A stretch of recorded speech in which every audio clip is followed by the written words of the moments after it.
La chambre à coucher. C'est là où on se sent le plus en sécurité.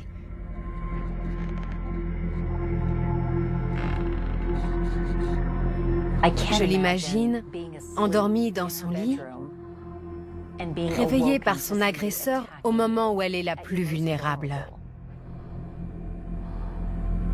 Elle a dû être terrifiée. Qui a pu lui faire ça?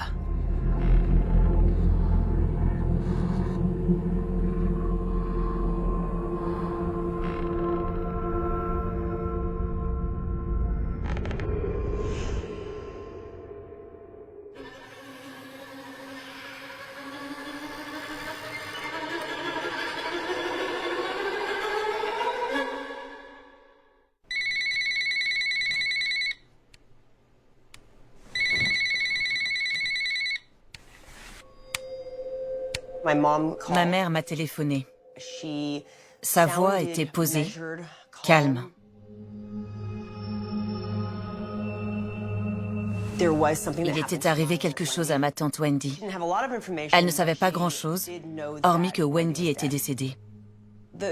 Ma première réaction a été de me dire « Qu'est-ce qui s'est passé?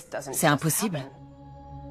Elle m'a demandé de venir la chercher pour la conduire à Ventura, chez ma grand-mère.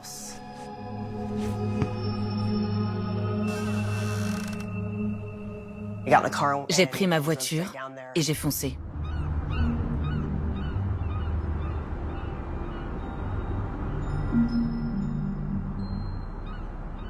Ventura Keys est un quartier magnifique. Les maisons sont au bord de l'eau. C'est un vrai petit paradis. Et c'est sécurisé. Ma grand-mère y habite depuis des décennies. Mes grands-parents s'appelaient Florence et David Silver. Ils ont eu 3 filles. Rocky, l'aînée, ma mère Heidi, la cadette, et Wendy, la benjamine. Quand Wendy a divorcé, elle vivait déjà à Ventura et elle est retournée chez ses parents. Elle était contente de vivre avec sa mère et de pouvoir l'aider à s'occuper de son père. Il était atteint de la maladie d'Alzheimer. Ça lui a permis de passer du temps avec lui. Elle avait aussi 2 chiens qu'elle adorait, la prunelle de ses yeux. Elle avait une grande chambre au rez-de-chaussée avec salle de bain attenante. C'était l'endroit idéal pour se poser et réfléchir à son avenir.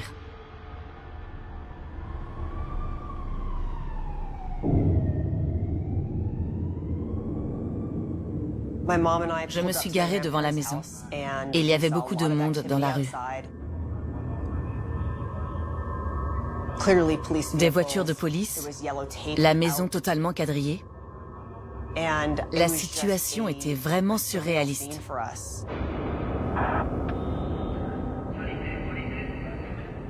C'est le genre de choses qu'on espère ne jamais voir.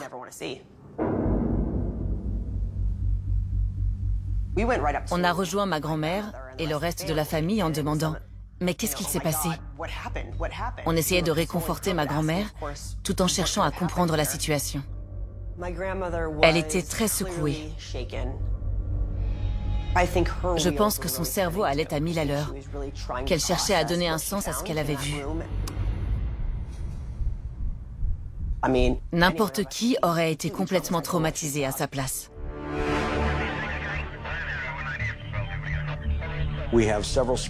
Dans notre travail, on intercepte toujours les conversations de la police. Et on a entendu qu'une femme avait été retrouvée morte dans son lit.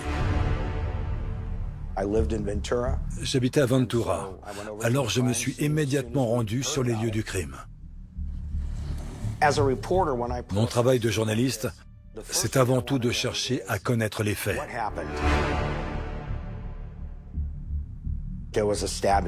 Une femme avait été poignardée. Elle avait la soixantaine. Elle habitait avec ses parents.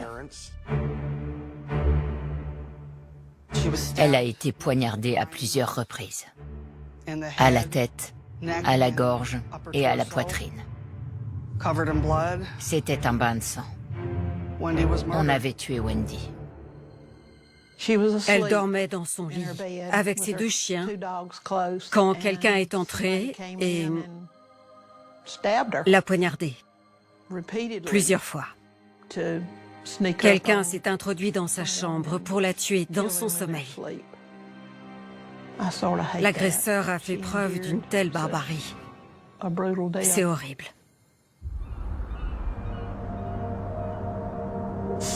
C'est Florence qui a découvert sa fille morte dans son lit.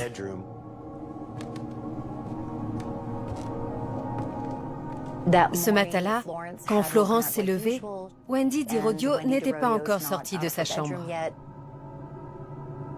Voyant que 2 heures plus tard, elle n'était toujours pas levée, Florence s'est inquiétée.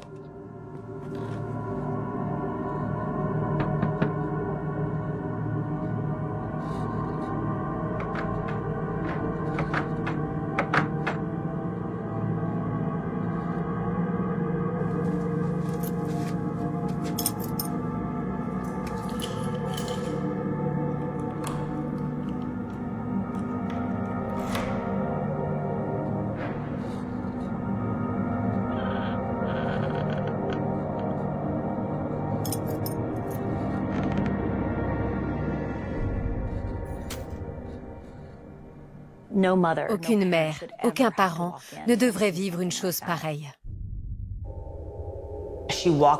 Quand elle est entrée, elle a découvert Wendy morte dans un bain de sang. N'importe qui aurait été complètement traumatisé à sa place. Elle n'a pas craqué. Elle était comme ça.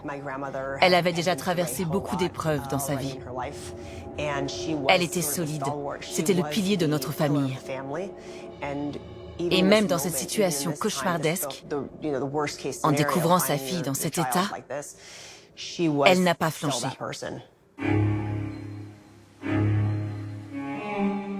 Il n'y avait aucune trace d'effraction. La maison semblait en ordre. La chambre de Wendy se trouvait au rez-de-chaussée d'une maison à 1 étage. Elle avait un accès extérieur fermé depuis l'extérieur.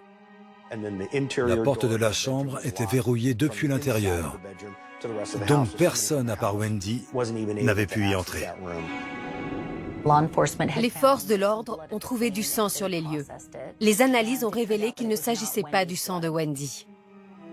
L'arme du crime était absente, mais les policiers ont trouvé une boîte dans la chambre. Cette boîte suspecte n'appartenait à aucun habitant de la maison. Elle n'était pas à Florence, ni au père de Wendy, ni à Wendy. Cette boîte servait à ranger un couteau qui était probablement l'arme du crime.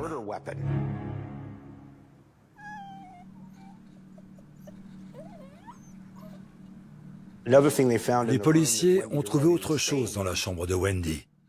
Un chien poignardé également. Le chien a survécu. L'agresseur de Wendy DiRodio ne s'est pas contenté de la tuer, elle. Il s'en est aussi pris à son chien. Ma cousine Gina a proposé d'amener le chien de Wendy chez le vétérinaire. Le chien avait été poignardé à la gorge. Heureusement, il a survécu. Les policiers sur place m'ont demandé si j'avais la moindre idée de qui aurait pu faire ça. Si j'avais des raisons de soupçonner une personne de son entourage.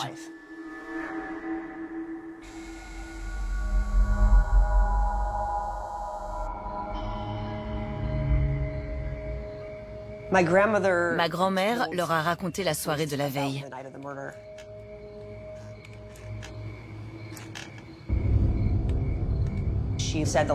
Wendy s'était comportée tout à fait normalement. C'était une soirée ordinaire, sans rien de particulier. Ma grand-mère lui a souhaité bonne nuit. Mes grands-parents se sont couchés avant Wendy.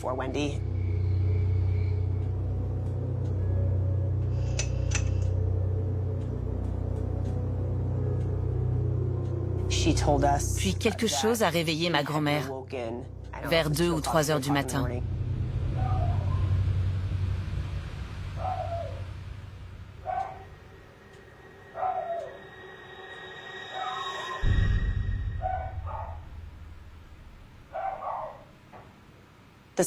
Il arrivait parfois que les chiens sortent et aboient dans le jardin. Ma grand-mère avait peur que ça embête les voisins.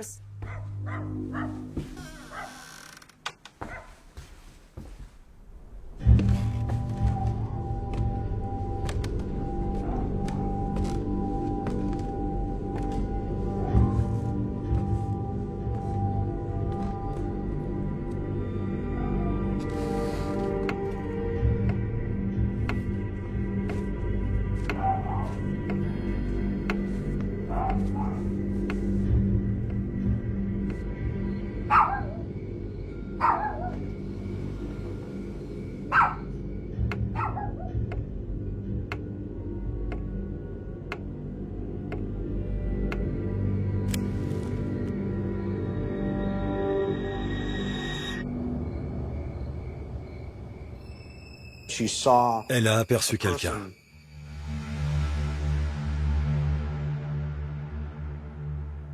Aucun signe distinctif.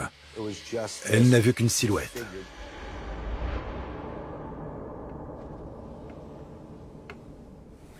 Elle était fatiguée, encore endormie.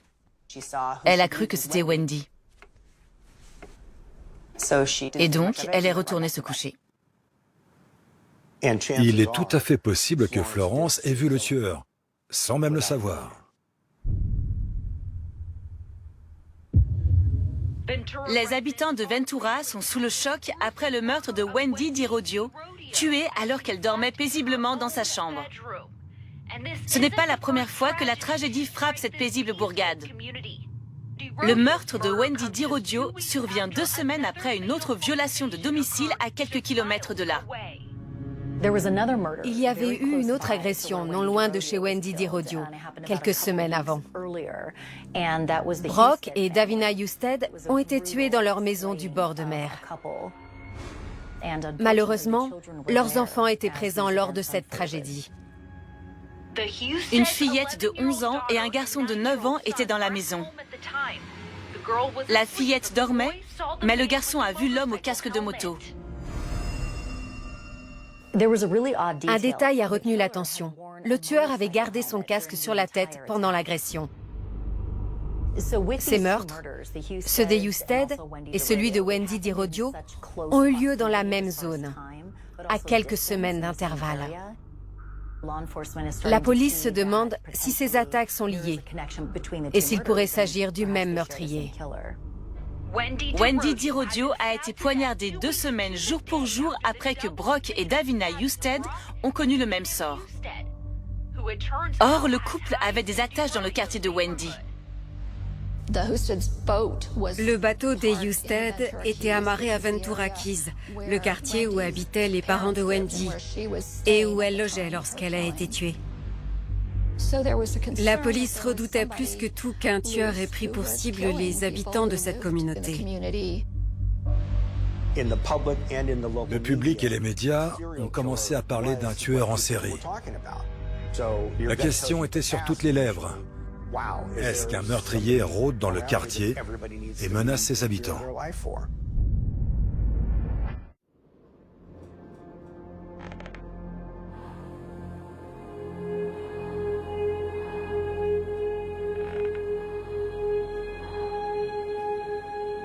Imaginez Wendy endormie dans son lit.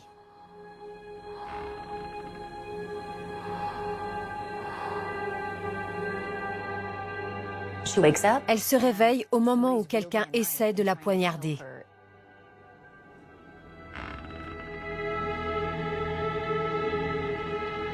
Elle n'avait aucune chance d'en réchapper. Toute cette histoire, même avec plusieurs années de recul, semble surréaliste. On a du mal à y croire. Au nord-ouest de Ventura, dans un quartier sécurisé de Faria Beach, les enquêteurs peinent à élucider un triple homicide sanglant.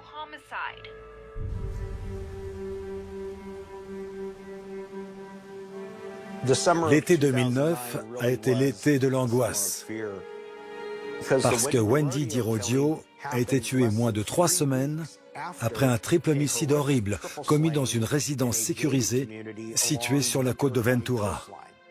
Un mari, sa femme et leur enfant à naître ont été tués dans leur maison. Le meurtre du couple avait fait beaucoup parler. Ils avaient été tués chez eux, pas très loin de chez nous, à coups de couteau. Ça s'était passé de nuit, 2 semaines avant la mort de Wendy. Ces meurtres atroces se sont déroulés à une quinzaine de kilomètres de distance. Les gens se demandaient « Et si c'était un tueur en série ?»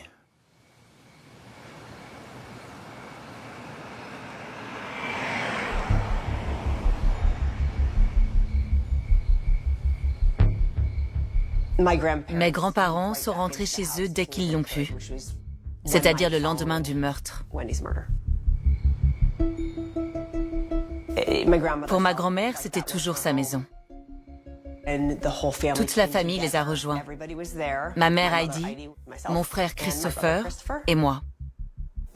Ma cousine Gina, sa mère, Rocky et son mari Aaron. On était tous là pour se soutenir mutuellement et pour tenter de comprendre la situation. On savait que quelqu'un devrait retourner dans la chambre de Wendy. Personne ne voulait y aller, alors mon frère et moi, on a pris l'initiative, parce qu'on savait qu'on était les plus à même de pouvoir l'affronter. On y est allé aussi pour tenter de trouver un indice ou une explication. Mais la police était déjà passée par là. C'est une situation à laquelle personne n'est préparé. Et c'est là qu'on voit comment on peut réagir. Le choc était tel qu'on avait encore du mal à y croire.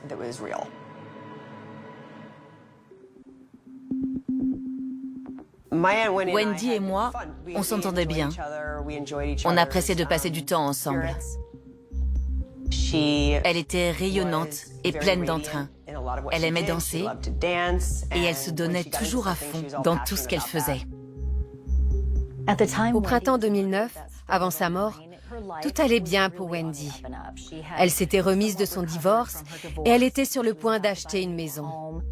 Wendy était très heureuse depuis quelques mois. Elle disait qu'elle était encore jeune et pleine d'énergie et qu'elle voulait s'amuser. Elle était thérapeute et écrivaine.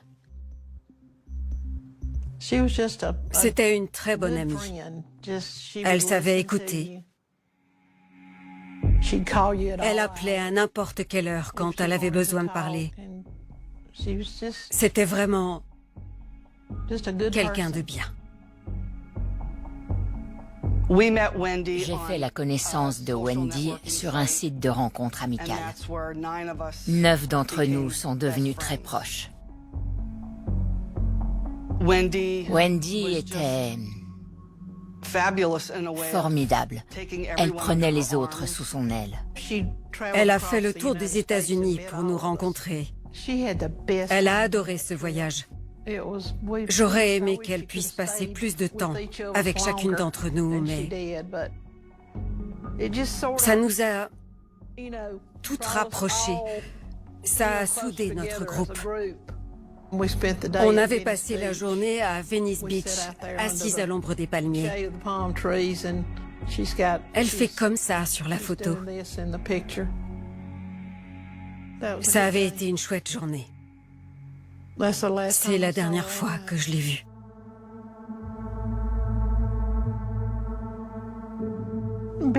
Quelle perte immense. C'est douloureux, même après tout ce temps.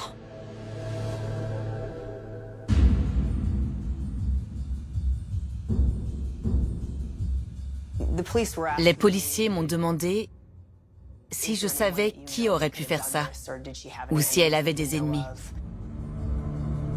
Il n'y avait pas eu d'effraction. Donc ça devait être quelqu'un qu'elle connaissait.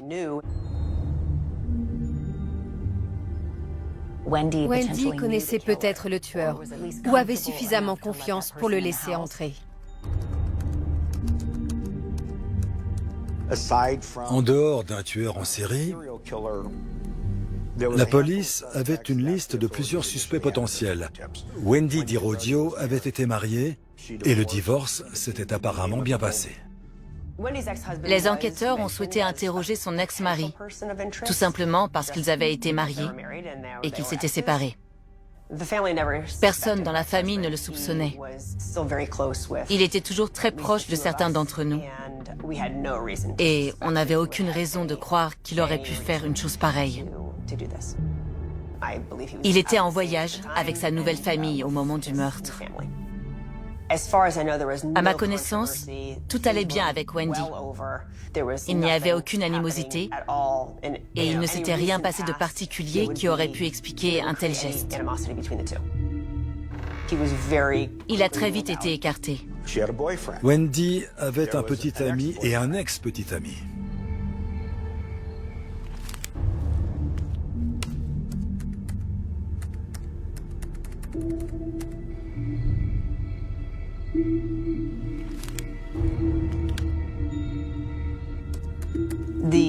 Le premier qui nous est venu à l'esprit, c'est son ex-petit ami. Il y avait un homme que ses amis surnommaient Monsieur Brésil. Ils n'étaient plus ensemble et Wendy était passée à autre chose. Mais apparemment, Monsieur Brésil voulait la récupérer.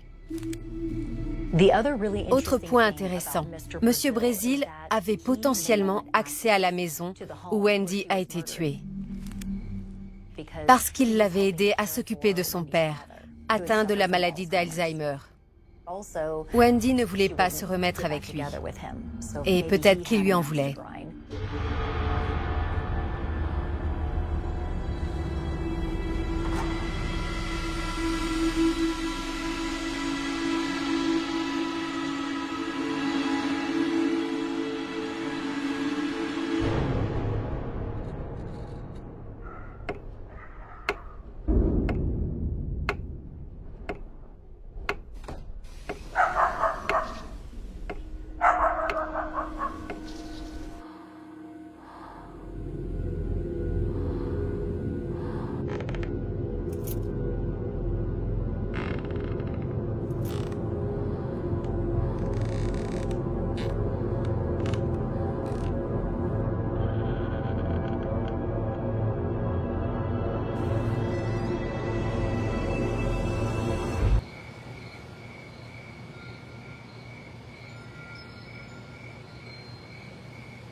La manière dont Wendy DiRodio a été tuée est digne d'un cauchemar.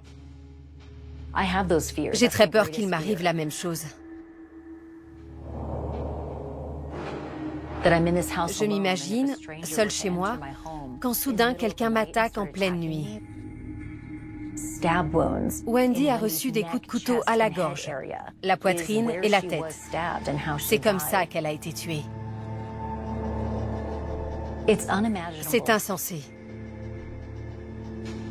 C'est dur à comprendre et à digérer.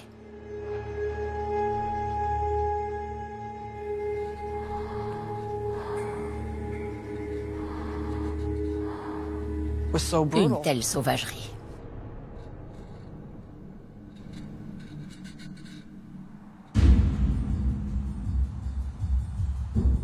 Les enquêteurs ont une liste de plusieurs suspects. Et bien entendu, ils s'intéressent d'abord aux hommes que Wendy a fréquentés, à ceux dont elle était proche.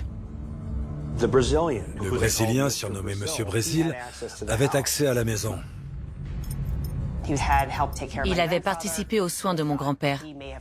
Peut-être qu'il avait gardé la clé. Et il savait où était la chambre de Wendy.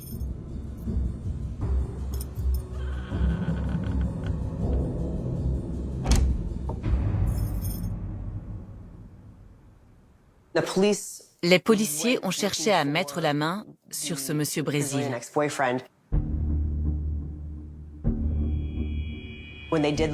Quand ils lui ont annoncé la nouvelle, il s'est montré très choqué et bouleversé. L'enquêtrice, qui avait des années d'expérience, a dit qu'il lui paraissait totalement sincère. Elle n'avait plus aucune raison de le soupçonner après ça.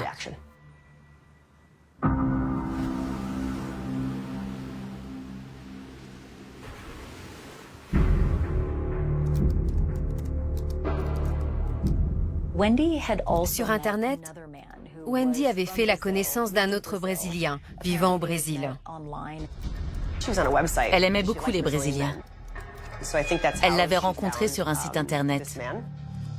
Elle était très amoureuse de lui. Ils se parlaient très souvent, mais je ne crois pas qu'ils s'étaient rencontrés. Elle apprenait le portugais pour pouvoir lui parler. Elle avait prévu d'aller le voir au Brésil avant d'être tuée. Je la mettais en garde quand elle rencontrait quelqu'un en ligne. Je lui disais, sois prudente. Renseigne-toi bien sur ceux à qui tu parles. Elle faisait des visios avec ce nouveau copain. Tous les jours, je crois. Plusieurs fois par jour. Ils discutaient depuis un bon moment déjà. Elle avait hâte de passer du temps avec cet homme et peut-être d'entamer une relation durable. Elle devait déménager à Santa Barbara. Wendy vivait chez ses parents pour aider sa mère à s'occuper de son père.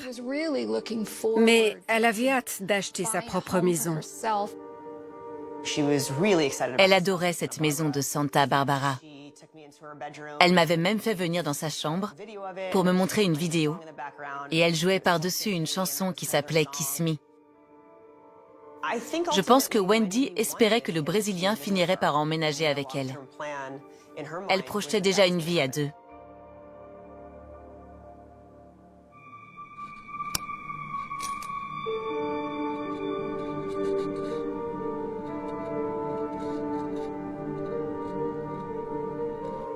Bien sûr, les policiers ont tenu à enquêter sur ce potentiel suspect.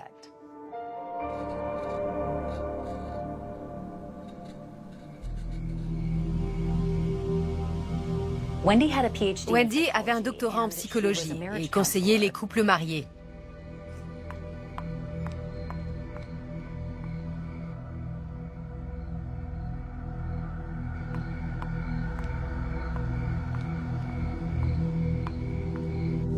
Elle était psychologue conjugale et elle avait aidé beaucoup de gens.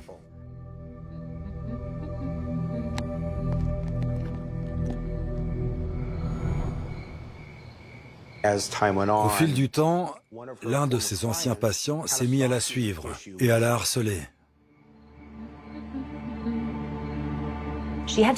Elle a dû demander une injonction d'éloignement. Les policiers se sont tout de suite intéressés à lui, car il a continué à harceler Wendy, malgré la décision de justice.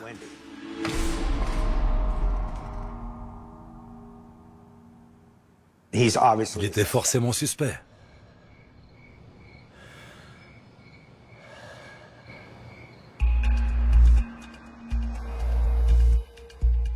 Les suspects n'étaient pas nombreux, mais il y en avait suffisamment pour donner du travail aux forces de l'ordre. Mais ils ont tous été écartés. La police n'avait plus aucune piste. Et l'enquête est restée au point mort pendant longtemps.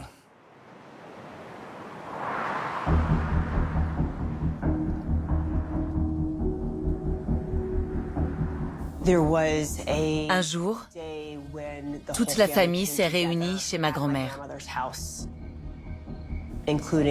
Il y avait ma tante Rocky, ma cousine Gina, mes grands-parents. On voulait tous essayer de comprendre ce qu'il s'était passé et réfléchir à un coupable. J'essayais d'imaginer qui aurait pu être impliqué. On voyait bien que l'enquête n'avançait pas.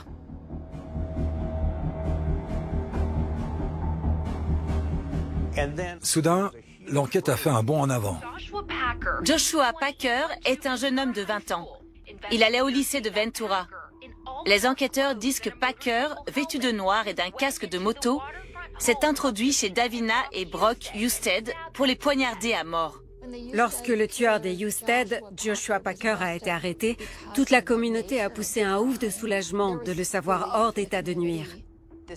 C'était peut-être le même tueur.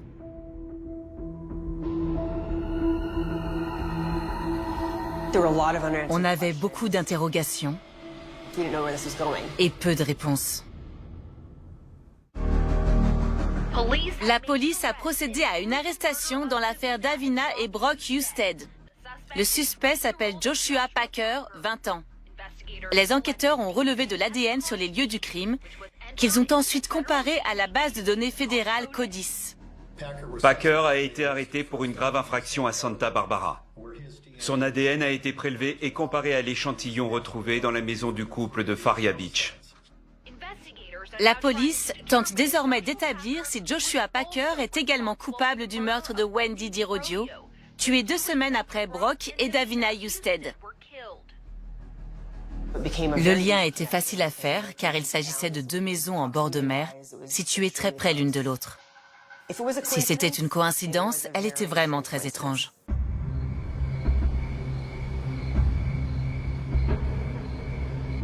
On avait retrouvé de l'ADN appartenant à quelqu'un d'autre que Wendy Dirodio dans la chambre de Wendy. Il était possible que ce soit celui du tueur. Les autorités arrêtent Joshua Packer pour le braquage d'une station-service. Son ADN concorde avec celui retrouvé chez les Husted.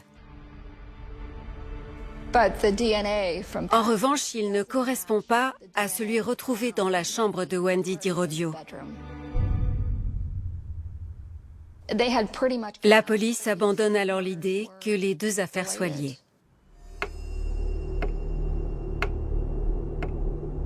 Avec le recul, ma grand-mère est convaincue que la silhouette qu'elle a aperçue dehors et qu'elle a prise pour Wendy cherchant son chien était en réalité la personne qui a tué ma tante. C'était très frustrant de voir que toutes les personnes considérées comme suspectes avaient fini par être écartées sans que la police ait la moindre piste.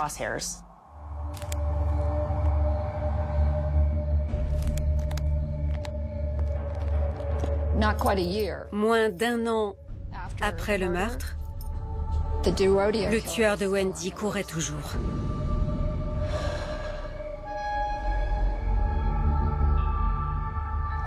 C'était un moment décisif. Les enquêteurs ne savaient plus vers qui se tourner. Alors, ils ont décidé de s'intéresser aux proches de Wendy, à sa famille. Les policiers ont alors demandé un échantillon ADN à chacun des proches de Wendy, afin de les rayer de la liste des suspects.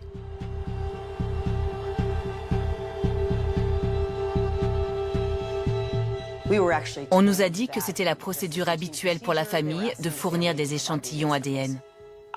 Ça ne me posait aucun problème. La plupart des membres de ma famille ne se sont pas fait prier pour aller au poste de police et faire ce qu'on leur demandait. Tous les membres de la famille ont coopéré, sauf un. La seule qui a refusé de donner son ADN, c'est Gina Drake, la nièce de Wendy. Ma cousine Gina a refusé de le faire. À la place, elle a pris un avocat. On a tout de suite trouvé ça louche. Elle n'avait aucune raison de prendre un avocat et de refuser de donner son ADN. Gina était mariée à un policier de Ventura. Aaron et Gina Drake étaient en désaccord avec Wendy sur le traitement médical de son père. Je crois que Gina a longtemps considéré que Wendy avait un impact négatif sur la famille. C'était problématique puisque mon grand-père avait Alzheimer. Gina avait accusé Wendy de laisser son père dehors en plein soleil, sans rien à boire, et de ne pas savoir s'occuper de lui. On avait d'un côté Gina, qui accusait Wendy de ne pas prendre assez soin de son père. Et de l'autre, Wendy, qui accusait Gina et Aaron de la même chose. Chacune pensait avoir raison et faire mieux que l'autre. On voulait tous lui accorder le bénéfice du doute. On ne pouvait pas croire qu'elle était directement impliquée. Gina a participé à toutes les réunions de famille à cette période. Elle s'est proposée pour emmener le chien de Wendy chez le vétérinaire quand il a été poignardé. Elle a aussi fait un discours lors des funérailles de Wendy, tout comme moi. Je n'oublierai jamais la réaction de ma grand-mère. Elle m'a dit, « Si c'est vrai, je ne comprends plus rien à ce monde. » Le mari de Gina, Aaron, détenait des informations qu'il a communiquées à ses supérieurs dans l'affaire d'Irodio. Le lendemain du meurtre, Aaron, le mari de Gina, a remarqué que sa voiture n'était plus à l'endroit où il l'avait garée. Le siège avait été ajusté. Il a même demandé de but en blanc à sa femme si elle avait tué Wendy. Et Gina lui a dit qu'il valait mieux qu'elle ne réponde pas.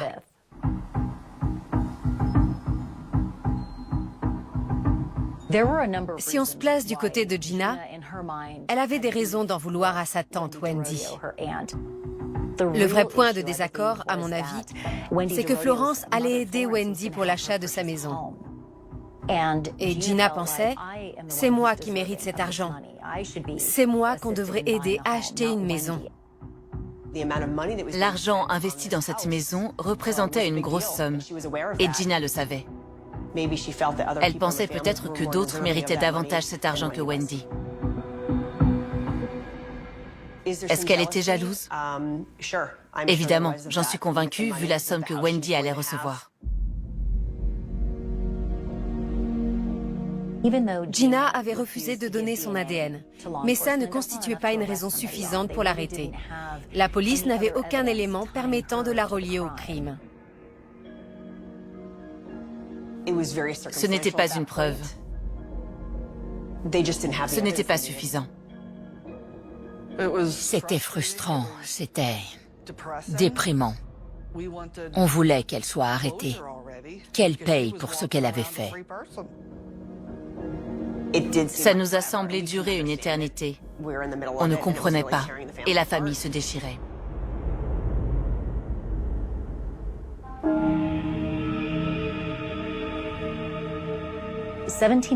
Dix-sept mois plus tard, en novembre 2010, l'enquête prend une toute autre direction lorsque Gina fait une tentative de suicide. Lors de son hospitalisation, elle fait des révélations fracassantes à un policier.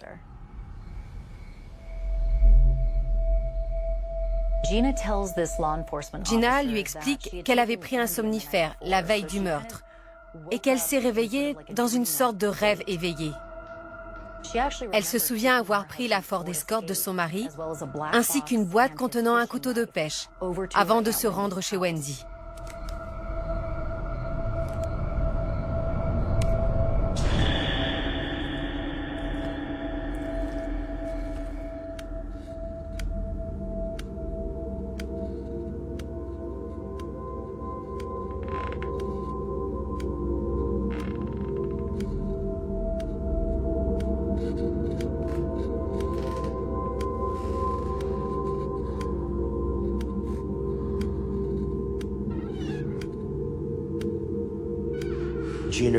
Gina Drake, selon ses propres mots, est montée sur Wendy d'Irodio dans son lit. Elle se rappelle s'être assise sur elle. Elle se rappelle une lutte.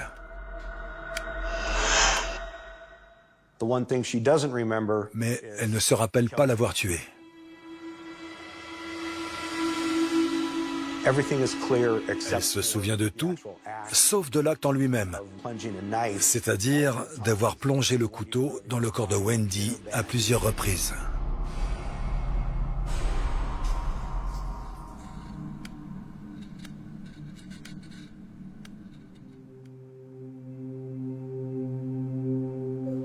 Pauvre Wendy. Ça me brise le cœur de penser à ce qu'elle a subi. J'aimerais savoir pourquoi Gina a fait ça. Si je le savais, j'arriverais peut-être à la comprendre. J'ai peur qu'elle l'ait fait pour l'argent. Il semble que le mobile du crime de Wendy Dirodio soit simplement l'envie, ce qui est une raison totalement absurde et insensée de tuer quelqu'un.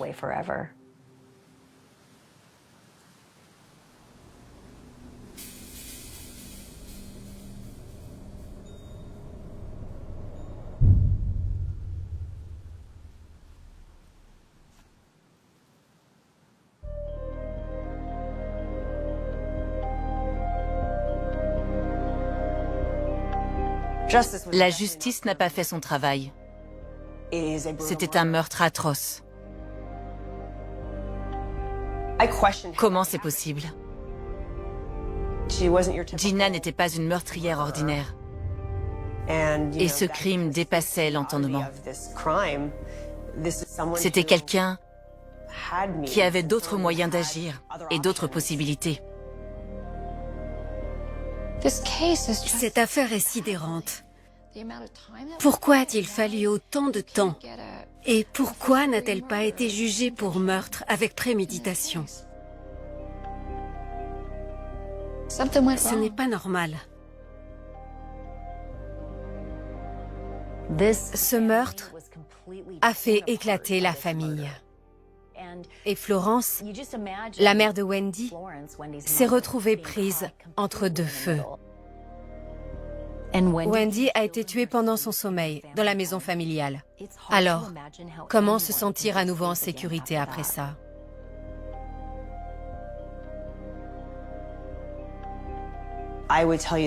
Croyez-moi, on est la dernière famille à qui je pensais que ça arriverait.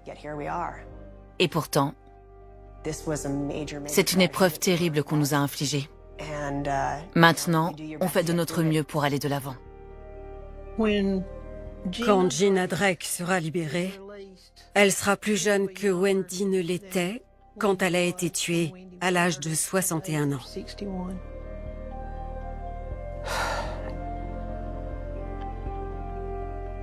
Wendy serait la première à nous dire de ne pas nous en faire et d'aller de l'avant.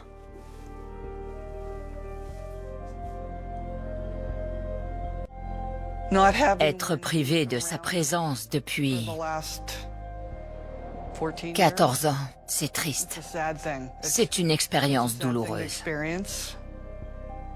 On a perdu une amie et on ne la retrouvera plus jamais.